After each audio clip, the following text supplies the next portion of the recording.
Shalom, selamat pagi Bapak Ibu, Saudara pendengar Blessing Morning. Senang sekali kita bisa bersama lagi di pagi yang indah ini. Semoga suasana hati kita dipenuhi semangat baru dan pikiran kita siap menerima renungan yang akan menguatkan langkah sepanjang hari ini. Mari kita menikmati waktu bersama ini dengan penuh sukacita. Firman Tuhan untuk kita pada pagi hari ini terambil di dalam 1 Korintus pasal 15 ayatnya yang kelima. Demikian, kemudian ia menampakkan diri kepada Kefas dan kemudian kepada ke-12 muridnya. Tema kita pada pagi hari ini adalah Yesus hidup, hadir bagi umatnya. Kita bersama-sama berdoa. Tuhan Yesus, kami bersyukur atas kasih-Mu yang memulihkan hati yang hancur, atas damai-Mu yang menenangkan ketakutan, dan atas bukti kebangkitan-Mu yang meneguhkan iman kami. Pimpinlah renungan kami ini, agar kami semakin seperti kasih-Mu yang nyata dan hidup dalam damai yang Engkau berikan. Amin. Bapak Ibu, Saudara pendengar Blessing Morning yang terkasih di dalam Tuhan, 1 Korintus pasal 15 ayatnya yang kelima ini sederhana, tetapi sangat dalam maknanya. Paulus menegaskan bahwa Yesus sungguh bangkit dan menampakkan diri kepada Petrus. Mari kita merenungkan ada beberapa poin penting dari peristiwa ini. Yang pertama, penampakan Yesus kepada Petrus adalah bukti pemulihan. Petrus pernah menyangkal Yesus 3 kali. Bahkan dengan sumpah, ia merasa hancur, gagal, dan tidak layak menjadi murid. Namun Yesus yang bangkit justru menampakkan diri kepadanya terlebih dahulu. Ini bukan kebetulan, melainkan kasih yang memulihkan. Kristus tidak menolak Petrus tetapi mengangkatnya kembali. Bayangkan perasaan Petrus, ia yang pernah berkata, "Aku tidak mengenal dia." Kini berhadapan dengan Yesus yang hidup, yang bangkit. Bukannya dimarahi, Petrus justru dipulihkan. Inilah kasih Kristus. Dia tidak membuang orang yang jatuh, tetapi mengangkatnya kembali. Pemulihan kembali Simon Petrus oleh Yesus sama seperti seorang ayah yang mendapati anaknya jatuh dalam kesalahan besar. Sang ayah tidak mengusir anaknya yang sudah berlaku salah. Sebaliknya sang ayah merangkul, mengangkat dan berkata kepada anaknya, "Engkau tetap anakku."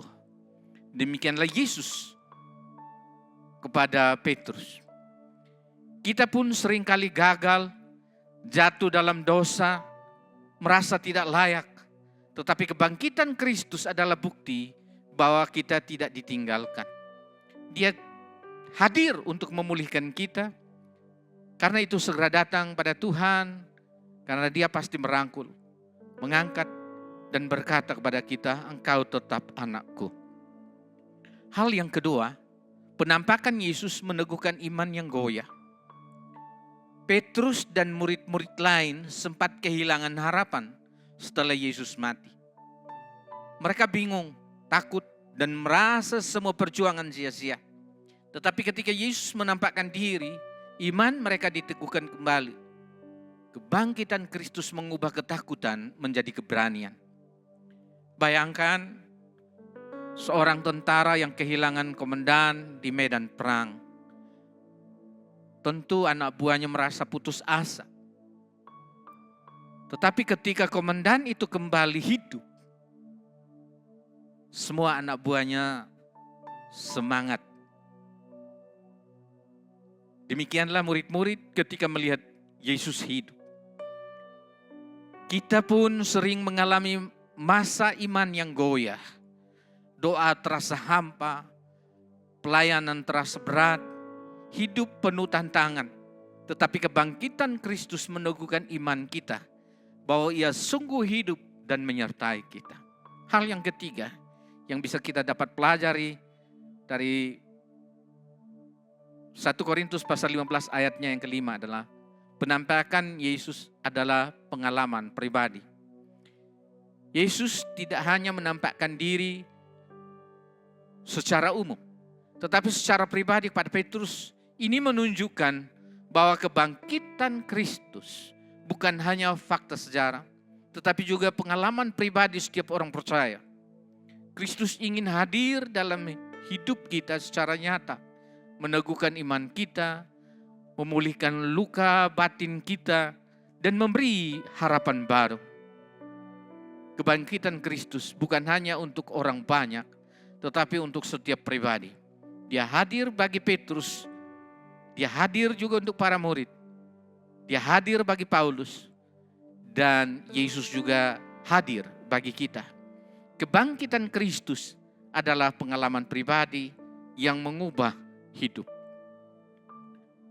Bapak, Ibu, dan Saudara pendengar Blessing Morning, jika saat ini kita merasa gagal seperti Petrus, ingatlah Yesus hadir untuk memulihkan. Jika hari ini kita merasa iman kita goyah, ingat Yesus hadir untuk meneguhkan iman kita. Jika kita merasa sendirian, ingat Yesus hadir secara pribadi untuk menjumpai kita. Bapak, Ibu, Saudara pendengar Blessing Morning, mari kita jalani hari ini dengan keyakinan bahwa Yesus yang bangkit hadir untuk memulihkan, meneguhkan, dan menyertai kita. Seperti Petrus yang dipulihkan, kita pun dipanggil untuk mengalami pemulihan dan juga hidup sebagai saksi Kristus yang penuh keberanian. Mari kita sama-sama berdoa. Tuhan Yesus, terima kasih karena Engkau menampakkan diri kepada Petrus dan memulihkan hidupnya. Ajar kami untuk percaya bahwa Engkau juga hadir dalam hidup kami untuk memulihkan kami, untuk meneguhkan iman kami, dan untuk menopang kami di dalam perjalanan kehidupan kami. Mari kita menerima berkat Tuhan. Tuhan memberkati engkau dan melindungi engkau. Tuhan menyinari engkau dengan wajah-Nya dan memberi engkau kasih karunia. Tuhan menghadapkan wajah-Nya kepadamu dan memberi engkau damai sejahtera. Anugerah berkat Allah Bapa, kasih karunia Tuhan Yesus Kristus, dan penyertaan Allah Roh Kudus menyertai kita sekalian mulai sekarang sampai selama-lamanya. Haleluya. Amin.